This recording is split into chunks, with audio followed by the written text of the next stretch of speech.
Greetings, everybody. This is Dr. Jonathan Cox here with your weekly lecture.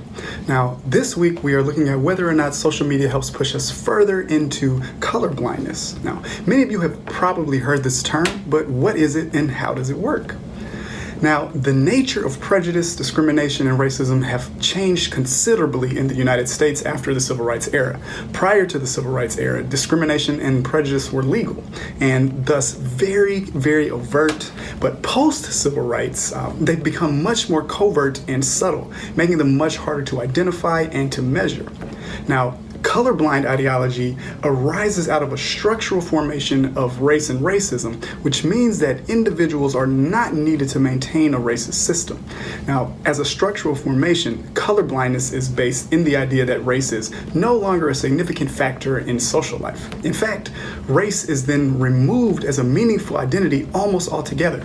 Now, in this framework, people, in particular whites, claim that they don't see race and that racial discrimination no longer exists because national and local policies have outlawed it. Colorblind racial ideology is based on four frames of abstract liberalism, naturalization, cultural racism, and minimization of racism. Now, because of the flexibility of these frames, they're very durable. They don't rely on absolutes, and that allows for sentiments like, not all blacks are lazy, but most are. Now, the flexibility of these frames also make discrimination and racism much, much more subtle and gentle. Now, I'll briefly go through each frame and give examples so it can become clearer for everybody.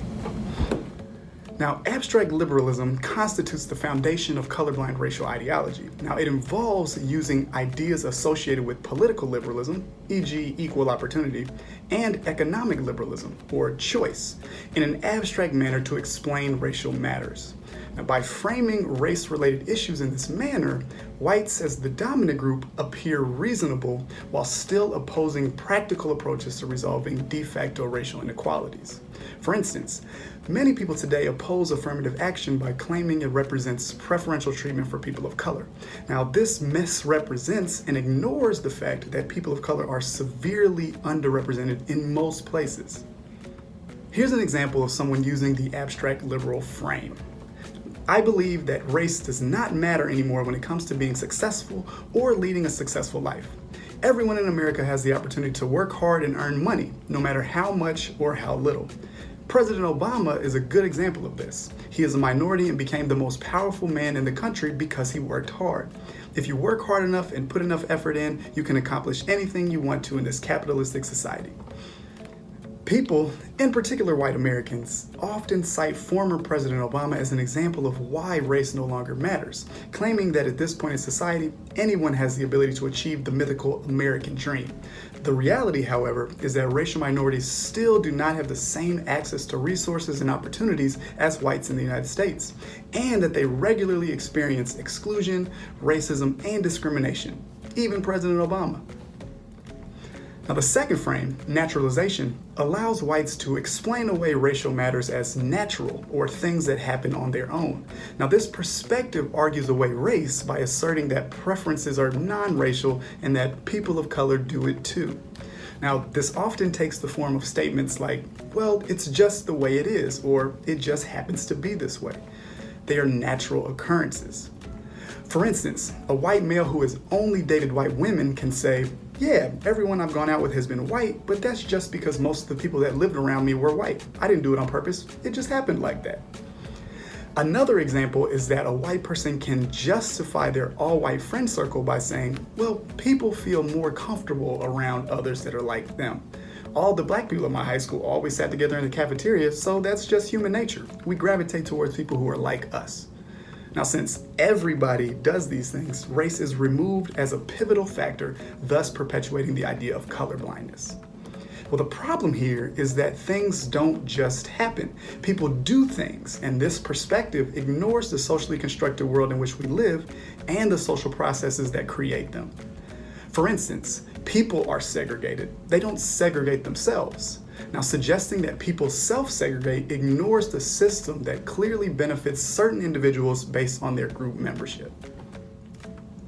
Now, the third frame of colorblindness, cultural racism, utilizes culturally based arguments to rationalize the social locations of people of color, and it's essentially a form of blaming the victim. Now, this frame asserts that the standing of people of color in society is their own fault. Their lack of effort, they have inappropriate values or misplaced priorities, or loose family organization. This is also where you often see proxy words for race, like ghetto or welfare, being a substitute for particular racial groups. Here's an example we could look at.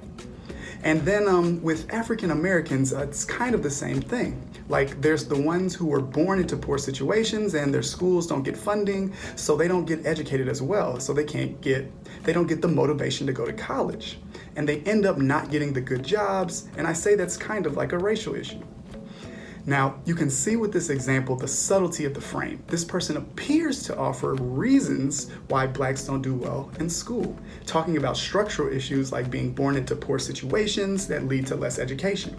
However, he then focuses on their individual motivations, which speaks to a perceived lack of the correct values on the part of blacks. Now, the final frame, minimization of racism, downplays the significance of discrimination in the life chances for people of color. Now, this frame allows whites to give lip service to racism and discrimination. So, George Zimmerman definitely killed Trayvon Martin, at least in part because he was black. But then at the same time, they can then still accuse racial minorities of being too sensitive about race. But all lives matter. Now, this frame is also used to purport that while racism and discrimination do exist, it's not an adequate reason why people of color can't compete. It's an excuse. Now, minimization often takes the form of accusing racial minorities of pulling the race card, something you may have heard before, and making things be about race unnecessarily. Now, this frame also effectively disqualifies a majority of contemporary racism as racism at all. Only old school hardline racism counts, like calling a black person the N-word, but microaggressions, things like telling racist jokes or assuming a Latino man is the janitor, those don't count as racism. Now, beyond the frames of colorblindness, colorblindness also has particular styling or storylines. Now, let's look at some of the greatest hits of these styles and storylines. See if you've heard any of these before. The past is the past. I didn't own any slaves. If Jews, Italians, and Irish made it, how come blacks haven't? I didn't get into college because of a racial minority. I'm not a racist, but, well, I have a black friend. Why are you always talking about race? You must be the racist one. I'm just a little bit against affirmative action.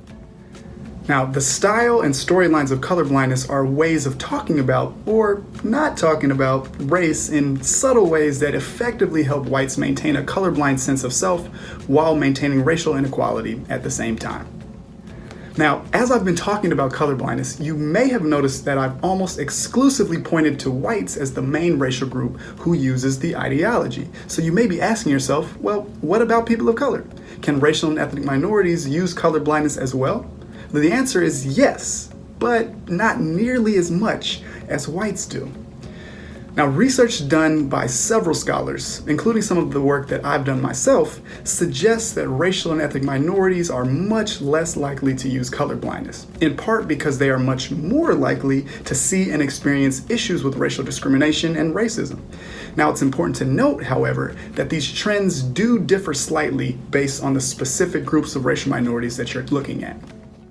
Now, in general, Black Americans are what sociologist Eduardo Bonilla Silva called slightly colorblind. They often have complex and sometimes contradictory views on racial issues, acknowledging that discrimination has a significant impact on their life chances and that whites have a clearly advantageous position in U.S. society. That's an obvious contrast to the views of white Americans.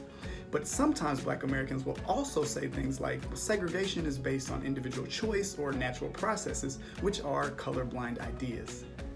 Now, Latino and Asian Americans' use of colorblindness often seems to depend on how closely they align with white or Black Americans, based on several factors, which include skin color and other physical characteristics, social class, as well as cultural practices. Now, if they align more closely with white Americans, they tend to use colorblindness at similar rates. So, there you have it. Colorblindness is an important ideology because it continues to dominate our social world and it impacts how people see and think about race. Now, as you are reading for this week, make sure that you think about how social media can be complicit in furthering colorblind racial ideology. I'll see you next time. Have a great day and peace.